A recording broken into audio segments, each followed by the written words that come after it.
Hello everyone, welcome to the next point. आज हम लोग बात करने वाले हैं 1.1 of CompTIA A plus exam 1101। और 1101 एक्चुअली वर्जन होता है वर्जन 11। CompTIA के दो पार्ट होते हैं, कोर 1 कोर 2। कोर 1 में आपके पास O1 आता है और कोर 2 में O2। एंड अगर आप वर्जन 10 पढ़ रहे हैं तो उसमें 1001 आएगा, और अगर आप वर्जन 11 पढ़ रहे हैं तो उसमें 1101 आएगा। और यूजुअली कोर 2 जो है वो आपका प्रैक्टिकल साइड थोड़ा आता है, कमांड प्रॉम्प्ट टूल्स या फिर ओएस चलाना, लिनक्स हो गया, तो वो सारी चीजें आप कोर 2 में आती हैं। और कोर 1 में आपके पास बेसिक हार्डवेयर स्टफ। तो दिस इज द सिलेबस। और हम यहाँ पे हमारा जो पहला जो मॉड्यूल है वो है मोबाइल डिवाइसेस के ऊपर। हम लोग यहाँ से शुरू करने वाले हैं, जो हमारा 1.1 है। यहाँ पे हम बैटरी के बारे में बात करेंगे, keyboard, RAM, HDD SSD migration, HDD SSD replacement, wireless cards, और physical privacy and security components, biometrics, near field scanner feature which is also called NFCs। तो स्टार्ट करते हैं। तो लेट्स स्टार्ट विद बैटरी। एक मेजर कंपोनेंट है laptop का, क्योंकि अगर आपके पास बैटरी नहीं है, आप विदाउट चार्जर लैपटॉप को नहीं चला पाएंगे, जिससे जो मेन फंक्शनैलिटी है लैपटॉप की वही हट जाती है। बैटरी निकालना should be your first step. अगर आप रिपेयरिंग कर रहे हैं अपने लैपटॉप, या फिर आप कुछ रिप्लेस कर रहे हैं, कुछ भी अगर आप खोल भी रहे हैं, अगर, क्योंकि कभी कभार होता क्या है कि आपके लैपटॉप में स्टैटिक करंट रहता है, जिसकी वजह से आपके कंपोनेंट्स खराब हो सकते हैं। बैटरी को निकालने का बेस्ट ऑप्शन ये है कि आप अपने लैपटॉप को उल्टा करिए, वहां पे एक स्विच होगा और यूजुअली उसको दबाने पे बैटरी निकल जाती है। एंड आजकल के टाइम पर मेनली दो तरह की बैटरीज यूज होती हैं। एक तो आप लिथियम आयन यहाँ पर पढ़ सकते हैं, और एक होती है लिथियम पॉलीमर। इन दोनों बैटरीज को हम जनरली अभी के लिए यूज कर रहे हैं। मैं इसका भी आपको लिंक डिस्क्रिप्शन में दे दूंगा, एंड यह आप ढंग से पढ़ सकते हैं, और सिलेबस का भी मैं लिंक डिस्क्रिप्शन में दे दूंगा। नेक्स्ट स्टार्ट विद कीबोर्ड के बारे में। अब कीबोर्ड एक ऐसी चीज है जो कि कंप्यूटर से भी पहले बना था, और यूजुअली ऐसा होता है कि आपके जो कीबोर्ड होते हैं वो इनबिल्ड होते हैं। इसका मतलब कि आपको पूरा का पूरा बोर्ड चेंज करना पड़ेगा अपने लैपटॉप का, अगर आपको उसको ठीक करना है। एंड लैपटॉप की जो कीज होती है वो काफी सेंसिटिव होती है, जिसकी वजह से आपको कुछ प्रॉपर इक्विपमेंट का यूज कर उसको रिप्लेस करना चाहिए। यूजुअली ऐसे कुछ लोग एर्गोनॉमिकल कीबोर्ड्स प्रेफर करते हैं, एंड ये बढ़िया होते हैं क्योंकि ये आपकी जो हेल्थ है, बेस्ट, और उन सब चीज़ पर ध्यान देते हैं। तो ये जैसे कि आप देख सकते हैं, यहाँ पर एक प्रॉपर इक्विपमेंट का यूज हुआ है इस कीबोर्ड की कीज को निकालने के लिए। साफ करने के बड़े सारे तरीके हैं। आप किसी वैक्यूम क्लीनर का यूज कर सकते हैं, जिसका आप प्रेशर कंट्रोल कर पाए, एंड आप डस्टर को भी यूज। बात करते हैं RAM. RAM is short for random access memory, and it's one of the most fundamental elements of computing. क्या आपको कुछ भी काम करना है, आप रैम का ही यूज करते हो। कभी कभार ऐसा होता है आपके कंप्यूटर में डिस्प्ले नहीं आ रही होती है, तो दैट्स बिकॉज हो सकता है कि आपके रैम में डस्ट घुस गई हो। तो आप हम लोग उस टाइम रैम को साफ करते हैं, या फिर कभी कभार रैम भी कम पड़ जाती है।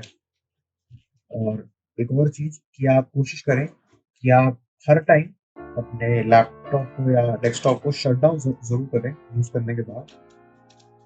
एंड इतना तो वैसे नहीं पड़ता, बट एटलीस्ट हफ्ते में एक या दो बार अपने लैपटॉप को जरूर शट डाउन कर लीजिएगा, क्योंकि उससे क्या होता है, आपका कंप्लीटली एक बार रीसेट हो जाती है रैम। आई नो वो एक टेम्पररी उसके लिए होती है, पर उसको भी एक बार के लिए क्लीन होना जरूरी है, ताकि आपका जो ताकि आपकी जो स्पीड है लैपटॉप की वो अच्छे से तेज चल पाए। तो बात करते हैं हम लोग SSDs के बारे में। SSDs यानी कि सॉलिड स्टेट ड्राइव, और ये HDD के बाद आने वाली फास्टेस्ट ड्राइव में से एक है। जी हाँ, तो आपको पता है। पर आज हम बात करने वाले हैं टाइप्स ऑफ SSDs के बारे में, और सबसे पहली जो SSD आई थी वो थी SATA SSD। SATA SSD usually 2.5 inches की आती है, बट अभी आजकल बिकॉज लोग नए लैपटॉप ले रहे हैं या फिर नई मदरबोर्ड लगवा रहे हैं अपने पीसीज में, तो उसमें हमारे पास एक M.2 वाली भी फॉर्म फैक्टर की SSD आ जाती है। फॉर्म फैक्टर होता है आपके कंपोनेंट का size, and this is the size of the M.2 जो कि 2280 होता है। 22 उसकी विड्थ, 22 mm उसकी विड्थ और 80 mm उसकी लेंथ। एंड जो साटा वाली SSD है उसके लिए आपके मदरबोर्ड में यूजुअली स्लॉट गिवन होता है। एंड जैसे कि मैंने बोला, दो तरह की आती है, एक तो आपके HDD के साइज की 3.5 एंड ऑल्सो M.2 वाले की। तो अगर आपके पास एक पुराना लैपटॉप है जिसके अंदर पुरानी वाली HDD लगी हुई है साटा वाली, तो साटा वाली को आप चेंज कर सकते हो साटा वाली SSD से। आगे आते हैं M.2 पर। तो अगर आपने कभी नया लैपटॉप बाय करा है, या जैसे मैं बोला अगर आप नया मदरबोर्ड भी बाय करो अगर आप सस्ता सस्ता, तो उसमें भी M.2 वाला एक तो एटलीस्ट आपके पास स्लॉट तो गिवन होता ही है। और उस M.2 वाले स्लॉट में हम लोग NVMe वाली SSD लगाते हैं। अब जो स्लॉट्स होते हैं ना, उस स्लॉट्स में they are basically like sockets जिनके अंदर हम प्लग लगा रहे हैं, बट वो प्लग यहाँ पर हमारे पास ये बस होते हैं।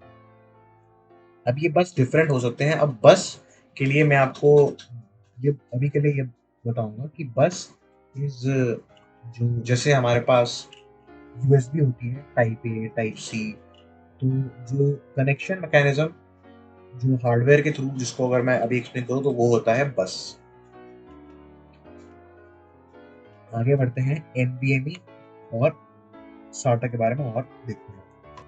और रेड वाली जो है हमारी 3.5 इंच की होती है और ब्लू वाली हमारे पास 2.5 इंच की होती है। यहाँ पर आप देख सकते हैं कि कैसे लैपटॉप में SSDs लगी हुई हैं और ये 2280 फॉर्म फैक्टर वाली हैं। और इनको बहुत ही आपको आराम से बस लगाना होता है और एक बार प्रेस करना होता है जिससे आपके लैपटॉप में लग जाती है। इनको आइडेंटिफाई करने का बेस्ट तरीका ये है कि इनके अगर आप बसेस देख लें तो साटा वाली में हमारे पास दो बस होती है, एक तो की M और की B, और जबकि हमारे पास NVMe वाली में सिर्फ एक ही की होती है। अब बात करने वाला हूँ मैं PCIe SSD के बारे में। और PCIe SSD सेम हमारी स्लॉट्स है, जैसे कि हमारे पास साटा की स्लॉट्स है वैसे हमारे पास PCIe वाली स्लॉट्स है। अब मैंने भी आपको बताया कि साटा वाली M.2 भी आती है और साटा वाली SSDs भी आती हैं जो कि 3.5 और 2.5 इंच वाली होती है।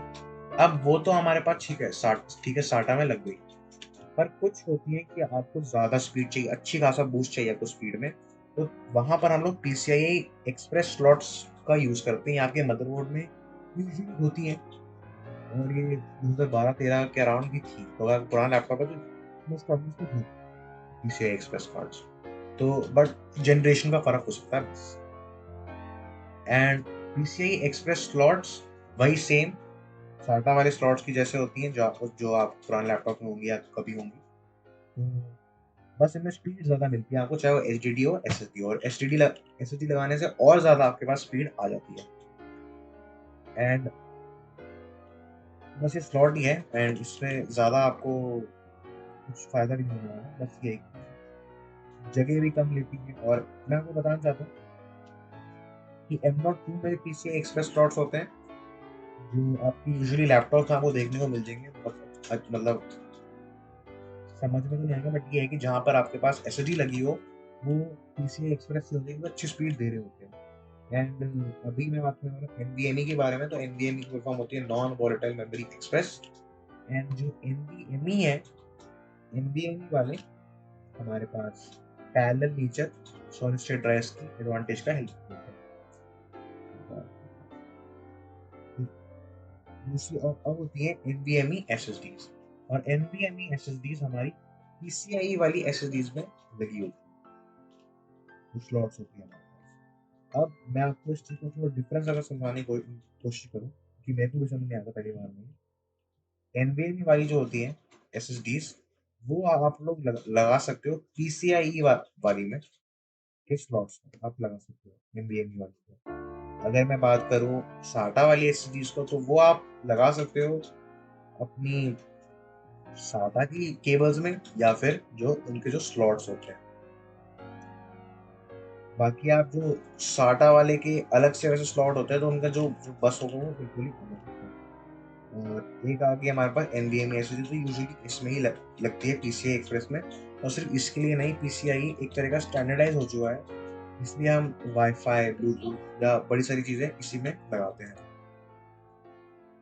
अगर आपको जानना है कि आपके मदरबोर्ड में कौन सा सपोर्ट कर रहा है, तो आप खोलने की बजाय अपने बायोस में जाकर भी चेक कर सकते हैं। बायोस में जाकर कुछ इस तरीके का M.2 कॉन्फ़िगरेशन होगा, जिसमें आप देख सकते हैं कि आपके पास SATA मोड है या PCIe मोड। अगर आपके पास एक पुराना लैपटॉप है, तो आपको जरूरत पड़ सकती है कि आपको एचडी की जो फाइल्स है वो आपको एसएसडी में डालनी हो। अब रैदर देन आप पूरा बैकअप बनाएं, कॉपी पेस्ट करें, और इससे क्या होगा कि आपके पास कभी कभार ओएस की फाइल्स भी छूट जाती हैं, आपको विंडोज दोबारा डालनी पड़ेगी, तो इतना लंबा प्रोसेस करने से अच्छा है कि आप डिस्क की जो आपके जो सिस्टम ड्राइव है उसकी आप क्लोन बना लो। एंड सिस्टम ड्राइव की क्लोन बनाना बहुत आसान है, आपको बस आपकी नई वाली एसएसडी को कनेक्ट करना है। बहुत स्पेशल सॉफ्टवेयर आते हैं इनके लिए, जैसे कि विज़ार्ड हो गया या फिर एएमआई बैकअपर हो गया, जो हमारा काम आसान कर देते हैं। 3-4 स्टेप्स का ये काम होता है। हम बात करने वाले हैं वायरलेस कार्ड्स के बारे में। वायरलेस कार्ड्स में हमारे पास पर ब्लूटूथ ब्लूटूथ आ जाता है, और यहाँ पर हमारे पास वाईफाई आ जाता है। यहाँ पे आप देखते हैं ये मिनी पीसीआई एक्सप्रेस है और ये मिनी पीसीआई है, तो ये स्लॉट्स की आइडेंटिफिकेशन है, कहाँ पर आपको क्या कौन सा लगाना है। जैसे कि मैं आपको बता रहा था 1x 4x वाला, वो सारे यहाँ पर फॉर्म फैक्टर्स के नाम है ये। अब यहाँ पर एक इंटरनल व्यू है यहाँ पर लैपटॉप का, आप देख सकते हैं यहाँ पर हमारे पास वाईफाई का ये स्लॉट है, और ये हमारे पास वैन का स्लॉट भी खाली है, और यहाँ पे तीसरा स्लॉट हमारा है ब्लूटूथ का है, आप यहाँ पर देख सकते हैं। अगर आप अगर अपना अपना लैपटॉप खोल पाए किसी के हेल्प से, बस आपको ध्यान रखना है कि आपको बैटरी निकालनी है, और वहां पे आप ये सारी चीजें आप देख सकते हैं। आगे बढ़ते हैं हम लोग, हमारा जो लास्ट पार्ट आता है physical privacy and security components के बारे में। तो पहली चीज आती है बायोमेट्रिक्स, दूसरी आता है NFC near field scanner features. Biometrics में हमारी फिंगरप्रिंट आती है, आप यहाँ पर सेटअप कर सकते हैं अपने फिंगरप्रिंट को। अनटिल अनलेस आपके पास अगर वो नहीं है, तो आप फिंगरप्रिंट के लिए तो आप 1000-2000 का एक एक्सटर्नल फिंगरप्रिंट सेंसर आप एक एक्सटर्नल फिंगरप्रिंट सेंसर परचेज कर सकते हैं। अब यहाँ पर मैं बात करूंगा एनएफसीज के बारे में, इन दोनों के। यहाँ पर आप वॉच देख सकते हैं, कभी आपने अगर वॉच से आपने कभी पेमेंट करी हो, जो कि आप इंडिया तो नहीं होती, बाहर होती है, एंड हमारे पास गूगल पे भी होता है, गूगल पे, तो ये सारी चीज़ें एनएफसीज हैं और हम बहुत टाइम से यूज़ करते हुए आ रहे हैं। अगर मैं वॉच का बताऊँ, तो वॉच का कभी कभार होता है कि हमको अपना फ़ोन खोलना होता है वॉच से, तो ये चीज़ जो आप करते हैं, ये भी हम लोग एक एनएफसीज का फीचर्स है, इसको हम एनएफसी बोल देते हैं, नियर फील्ड स्कैनर। और इसको अब यहीं पर खत्म करते हैं। थैंक यू एवरीवन, मिलते हैं अगली वीडियो में।